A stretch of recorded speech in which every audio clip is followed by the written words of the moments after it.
मेरे पति मुझसे बहुत प्यार करता था, पर शादी के 8 साल हमें बच्चा नहीं हुआ। हमारे पड़ोस में एक 25 साल का आदमी रहने को आया। वह मुझे घूर घूर कर देखा करता था। मेरे पति से दोस्ती करके अब वह आदमी रोज हमारे घर पर आने लगा और मुझे पर गंदी नज़र रखने लगा। एक रोज़ जब मेरे पति घर पर नहीं थे तो रात को वह मेरे घर पर आ गया और पूरी रात जो किया, मेरी रूह कांप उठी। दोस्तों, रोचक कहानी सुनने के लिए चैनल को अभी सब्सक्राइब करें। मेरा नाम सरिता है। मैं 30 साल की हूँ। मेरे 3 बहनें, 1 भाई है। मैं घर में सबसे बड़ी हूँ। हम काफ़ी गरीब से थे। मेरे पापा बहुत ही मुश्किलों के साथ घर चलाते थे और जो भी कमाते थे सारे पैसे खर्च हो जाते थे। अब मैं 20 साल की हो गई थी, पर मेरी शादी नहीं हो पा रही थी। मेरे पापा मेरी शादी जल्द से जल्द करवाना चाहते थे, पर दहेज के लिए पैसे इकट्ठे नहीं कर पा रहे थे। मेरी माँ तो बहुत ही कम उम्र में गुजर गई थी। मेरा भाई, जो कि मुझे 2 साल छोटा था, वह भी पढ़ाई छोड़कर कहीं काम करने लग गया था। मैं भी छोटी मोटी सिलाई किया करती थी ताकि घर चलाने में मदद हो सके। लेकिन एक रोज़ मेरे पिताजी की मौत हो गई। उनको दिल का दौरा पड़ा था और हम 4 भाई बहन बेसहारा हो गए थे। सभी की पढ़ाई भी बंद हो गई थी और सबसे छोटे मोटे काम करने लगे थे। एक दिन हमारी चाची घर पर आई और मेरे लिए एक रिश्ते की बात करने लगी। परिवार काफ़ी अच्छा था। हमने कहा, चाची, हमारे पास तो बिल्कुल भी पैसे नहीं हैं। मेरी चाची हमारी जिम्मेदारी तो नहीं लेती थी, पर उसने मेरे लिए लड़का देखने का काम किया था। कहा था कि लड़के वालों को बुलाते हैं, फिर देखते हैं। दिनेश मुझे देखने आए और साथ ही उनके माता पिता भी आए थे। वे ज़्यादा अमीर तो नहीं थे, पर हमारी तरह गरीब भी नहीं थे। वो एक फैक्ट्री में काम करते थे। उन्हें मैं पसंद आ गई थी। मेरी चाची ने कहा कि वे बिना दहेज की शादी करने को तैयार हो गए हैं। थोड़े बहुत पैसे जोड़कर मैं चाचा चाची ने मेरी शादी करवा दी। मेरी चाची ने यह कहा था कि चाहे ससुराल जैसा भी हो, तुम वापस मत आना। हम किसी तरीके से तुम्हारी भाई बहनों की शादी करवा देंगे, पर वापस आओगी तो फिर से गरीबी में पड़ जाओगी। उस वक्त मैं 22 साल की थी जब मेरी शादी हुई थी और काफ़ी अरमान सजाए मैं अपने ससुराल आ गई थी। सुहाग रात को जब मेरे पति कमरे में आए तो मुझे बहुत प्यार से बातें करने लगे और मेरे बारे में सब कुछ पूछने लगे थे। मैं काफ़ी घबराई रही थी, पर उन्होंने मेरे साथ कुछ भी ऐसा वैसा नहीं किया और मुझसे दोस्ती करना चाहते थे। वक्त के साथ साथ मैं उन्हें अपने दिल की सारी बातें बता दी और वह भी मुझे अपने दिल की सारी बातें बताते थे और हमें एक दूसरे से प्यार हो गया था। मैं बहुत खुश थी कि मुझे इतना अच्छा जीवन साथी मिला है। मुझे अपनी चाची का कहना याद आता था कि ससुराल छोड़कर वापस मत आना। मैं सोचने लगती थी कि इतने अच्छे इंसान को छोड़कर मैं कभी भी नहीं जाऊंगी। हमारी शादी को 3 साल हो गए थे। अब मेरे सास ससुर मुझ पर बच्चा लेने का दबाव डालने लगे थे। हम भी काफ़ी कोशिश कर रहे थे, पर मुझे बच्चा नहीं हो पा रहा था। अब मुझे ससुराल में ताने सुनने को मिल रहे थे। एक दिन मेरी सास मेरे पास आई और रोने लगी। वे कही, तुम्हारी शादी को 3 साल हो गए हैं, मुझे तो बांझ बहू मिल गई है।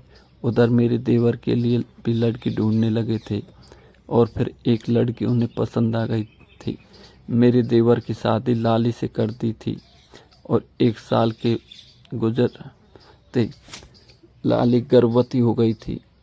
फिर क्या था, सगे संबंधी रिश्तेदार अब मुझे ताना दिया करते थे, पर हमें बच्चा नहीं हो पा रहा था। जब मेरे देवर को बच्चा हुआ तो लोग मेरी परछाई भी उस पर नहीं पड़ने देते थे। आस पड़ोस में कोई भी शुभ काम होता तो मुझे कोई नहीं बुलाता था। लोग कहते थे, यह तो बांझ है, इसकी परछाई भी शुभ काम में के समय नहीं पड़नी चाहिए। मेरी देवरानी अपने बच्चों को मुझे छूने तक नहीं देती और छोटी होने के बावजूद भी मुझे बातें सुनाने का मौका नहीं छोड़ती थी। ससुराल में मेरा जीवन दुश्वार हो चला गया और देवरानी का 2 बच्चे हो गए थे। एक रोज़ लोगों की खरी खोटी सुनकर मैं बहुत रो रही थी। मेरी सास ने कह दिया था कि शादी को 8 साल हो गए हैं, मैं दिनेश के लिए दूसरी लड़की देख रही हूँ, उसकी शादी करवा दूंगी और इस बांझ को घर से धक्के मार कर निकाल दूंगी। उन्होंने शीला नाम की एक लड़की के साथ मेरे पति का रिश्ता तय कर दिया था। मुझे अपनी चाची की बात याद आने लगी कि घर वापस मत आना। चाची ने मेरे सारे भाई बहनों की शादी करवा दी थी। मैं चाची से कभी कभी फ़ोन पर बात किया करती थी। मेरी चाची मुझे कई बार इलाज करवाने को कहा था। हम डॉक्टर के पास जाकर टेस्ट भी करवाए थे, पर मेरे पति ने वह रिपोर्ट मुझे देखने नहीं दिया था। मुझे कभी कभी शक होता था कि कमी मेरे अंदर है या मेरे पति के अंदर। एक दिन मेरे पति ने अपने माँ से कह दिया, मैं शीला से शादी नहीं करूँगा, मैं सरिता से प्यार करता हूँ और यह छोड़कर जा रहा हूँ। घर वाले बड़े बेटे का फैसला सुनकर चौंक उठे थे। मेरे पति ने मुझे कह दिया था कि मैं तुम्हारे मरते दम तक साथ दूंगा, तुम सारा सामान पैक कर लो। सारा सामान पैक करके हम एक किराए के घर में चले गए थे। हमारे मकान मालिक 25 साल के थे। जब हम वहाँ गए तो मकान मालिक राकेश मुझे देखते ही रह गए। वे मुझे सर से पाँव तक ताड़ने लगे। मेरा पति दिनेश ने भी यह बात नोटिस किया था। मुझे यह बहुत ही अजीब लगा, पर मेरे पति के साथ साथ वह भी हमें शिफ्ट करने में मदद किया और जब भी मेरे पति घर पर नहीं रहते थे तब वह खिड़कियों से मुझ पर नज़र रखने लगा था। मुझे उसको देखकर बहुत घबराहट होती थी और मेरे दिल की धड़कन बहुत तेज हो जाती थी। उसने मेरे पति से दोस्ती कर ली थी और अब अक्सर ही घर पर आ जाता था। वह मेरे पति से कहा कि मैं घर पर अकेला ही रहता हूँ और मेरी पत्नी की मौत हो गई है। आप लोगों को इस घर का किराया देने की ज़रूरत नहीं है। उसके बदले में आपको कुछ पैसे दूंगा। आप बस मुझे खाना बना कर दे दिया करो, क्योंकि मुझे खाना बनाना नहीं आता और मैं बाहर का खाना खाते मेरी तबीयत खराब हो जाती है। मेरे पति उसके बात को मान गए थे, क्योंकि किराया भी हमने नहीं देना था, उल्टा वह 2000 रुपये हमें देता था। इससे हमें काफ़ी सहारा मिल गया था। बस 3 टाइम हमारे घर पर खाने को आता था। एक दिन रात को वह दारू की बोतल लेकर आया और कहा, दिनेश चलो पार्टी करते हैं। दिनेश ने मुझे भी बुला लिया था। मैंने कभी भी शराब नहीं पी थी, पर वे दोनों मुझ पर दबाव डालने लगे। मैंने शराब पी तो मुझे नशा छाने लगा था। इस नशे में वह मुझे हाथ लगाने लगा। राकेश का टच मुझे अच्छा लगने लगा था। फिर मेरे पति ने कहा, चलो तीनों मिलकर डांस करते हैं। मैं 8 साल से दुख सह रही थी, खुशी का पल एंजॉय करना चाहती थी। हम तीनों मिलकर डांस करने लगे थे और राकेश मुझे टच करने लगा था। मेरे पति ने कुछ नहीं कहा, ऐसा लगा कि वह भी एंजॉय कर रहे हैं। एक दिन मेरे पति घर पर नहीं थे। राकेश घर पर खाना खाने आ गए थे। उन्होंने कहा, भाभी जी आप कमाल की खूबसूरत हो, आप जैसे ऐसी औरत को किस्मत से मिलती है। दिनेश बहुत लकी है जो आप मिली हैं। यह सुनकर मेरे चेहरे पर एक उदासी छा गई। मैंने कहा, 8 साल हो गए हैं, मुझे बच्चा नहीं हुआ है। मैंने कितने दुख सहे हैं, मैं आपको बता नहीं सकती। राकेश ने तभी मेरा हाथ पकड़ लिया। मैं काफ़ी घबरा गई थी और उसने एक ऐसी बात कही जिसे सुनकर मेरे सिर पर मानो आसमान टूट पड़ा। उसने कहा, आप चाहो तो मैं कोशिश कर सकता हूँ। उसकी बात से मैं काफ़ी घबरा गई थी और उसे कोई जवाब नहीं दिया था। वह खाना खाकर मेरी तरफ बहुत प्यार भरी नज़रों से देखने लगा था। उसके बाद वह काम के लिए चला गया। राकेश मेरे परिवार का हिस्सा बन चुका था। मेरे पति उसे बहुत पसंद करने लगे थे, भाई जैसा फील करने लगे थे। राकेश कहते कि अपने परिवार से दूर होकर मुझे काफ़ी अकेला महसूस होता था। लेकिन जब से राकेश मेरा दोस्त बन गया है वह मुझे बहुत पसंद आ गया है और मैं उसे अपने दिल की हर बात करने लगा हूँ। मैं मन ही मन सोचती कि उसके दोस्त मेरे ऊपर गंदी नज़र रखता है। क्या यह बात मेरे पति को पता नहीं है? एक मर्द होने के नाते उन्हें पता होना चाहिए। इसके बावजूद भी वह राकेश को घर पर क्यों बुलाते हैं? ऐसे ही कुछ दिन चलता रहा। कभी कभी जब दिनेश घर पर नहीं होते थे, राकेश घर पर आने लगा था। किचन में घुस जाता और मेरी कमर पर हाथ रख देता था। मैं बहुत ही घबराती थी पर उसे ना नहीं कर पाती थी। मैं अपने पति को धोखा नहीं देना चाहती थी। कभी कभी तो वह मेरे गले भी लग जाता था और कसकर पीछे से पकड़ लेता था और कहता कि तुम मुझे मदहोश कर देती हो। और फिर वह रात आ गई जिसे मैं कभी भूल नहीं पाई। मेरे पति काम के सिलसिले में बाहर गए होते। तभी रात में किसी ने दरवाज़ा खटखटाया। जब मैंने दरवाज़ा खोला तो सामने राकेश खड़ा था। मुझे देखकर मुस्कुरा रहा था। मैंने उसे अंदर आने को कहा था। उसी दिन मैं एक लाल साड़ी पहनी हुई थी। मेरे पूरे शरीर में हलचल मच चुकी थी। उसकी आंखों में से समझ में आ गया कि वह कोई मामूली रात नहीं होने वाली है। मैंने उसे खाना परोस दिया था और वह बहुत ही प्यार से खाना खाने लगा। मैं अपने बेडरूम में चली आई थी।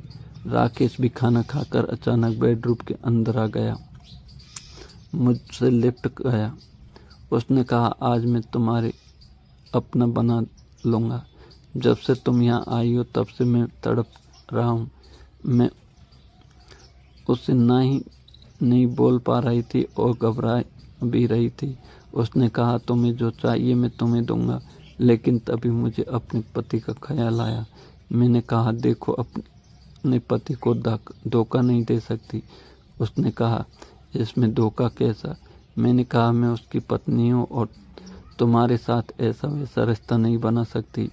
लेकिन उसके बाद उसने जो कहा वह सुनकर तो मेरे पैरों तले जमीन निकल गई। मेरे सिर पर मानो आसमान टूट पड़ा था। उसने कहा, मुझे यहाँ दिनेश नहीं भेजा है। मैंने कहा, तुम झूठ बोल रहे हो। मेरे पति तो काम के सिलसिले से बाहर गए। वे भला तुम्हें कमरे में क्यों भेजेंगे? उसने कहा कि 8 साल से जिस चीज़ का इंतज़ार कर रही हो वे तुम्हें मिल जाएगी। मैंने कहा कि आप बकवास कर रहे हो।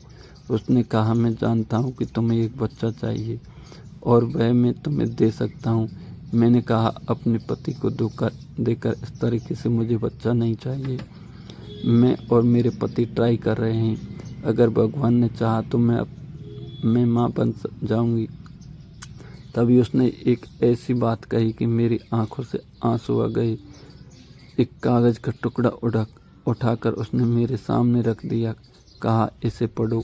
वह एक टेस्ट रिपोर्ट थी जिसमें साफ साफ लिखा हुआ था कि मेरे पति के अंदर कमी है और वह बाप नहीं बन सकता। मेरे पति एक नामर्द हैं और 8 साल से उसने ये बात मुझे छुपाई है। न जाने कितने ताने में सही हूँ, यहाँ तक कि मेरे पति को दूसरी शादी तय कर दी गई थी। उसने कहा, दिनेश ने ये बात मुझे बता दी थी। दिनेश ने राकेश को ये बात बता दिया और मुझे बताना जरूर नहीं समझा। ये जानते हुए कि मैंने कितना दुख झेला है, मैं राकेश से कहा, देखो, तुम अभी कमरे से चले जाओ। मैं इस बारे में पहले अपने पति से बात करूंगी।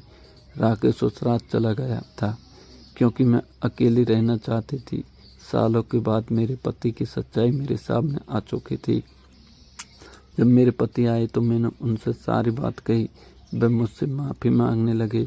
इतनी बड़ी सच्चाई उसने मुझे छुपाई। मेरे पति ने कहा, मैं तुमसे बहुत प्यार करता हूँ और मैं तुम्हें खोना नहीं चाहता था। मैं नहीं चाहता था कि मेरी इस कमी की वजह से तुम मुझसे छोड़ दो।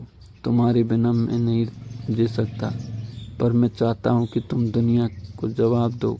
जिन लोगों ने तुम्हें भांज कहा, जिन लोगों ने तुम्हें शुभ काम में नहीं बुलाया, इसलिए मैं राकेश को तुम्हारे पास भेजा था। राकेश तुम्हें चाहता है और हम तीनों मिलकर एक परिवार बन सकते हैं। मेरी आंखों में आंसू आ गए थे। यह बात मान लेना मेरे लिए मुश्किल था, लेकिन अब मेरे पति और राकेश मिलकर एक परिवार। यह कैसे संभव है? मेरे पति कहते थे कि इंसानियत के लिए तुम राकेश को भी अपना पति मान लो। 1 महीने तक मुझे मनाते रहे। आखिर मैंने हाँ कह दी थी, क्योंकि मुझे राकेश और दिनेश दोनों पसंद आ गए थे और जल्द ही मैं गर्भवती हो गई थी। मुझे बच्चा हुआ तो उन लोगों को जवाब मिल चुका था जो मुझे 5 कहते थे। मेरी सास ससुर तो हमें अपने वापस बुलाना चाहते थे, लेकिन मेरे पति ने साफ इनकार कर दिया था। उसने कहा कि वे यहीं रहेंगे और उन लोगों से दूरी से रिश्ता रखेंगे। हालांकि मेरी सास अब इस बात का ताना देने लगी थी कि मैंने उनके बेटे को उनसे छीन लिया था, पर यह सच नहीं था। दिनेश इसलिए घर वापस नहीं जाना चाहते थे क्योंकि वे राकेश के साथ रहना चाहते थे। राकेश से उनको लगाव हो गया था और वे चाहते थे कि हमारे ये 3 लोगों का परिवार कभी नहीं टूटे।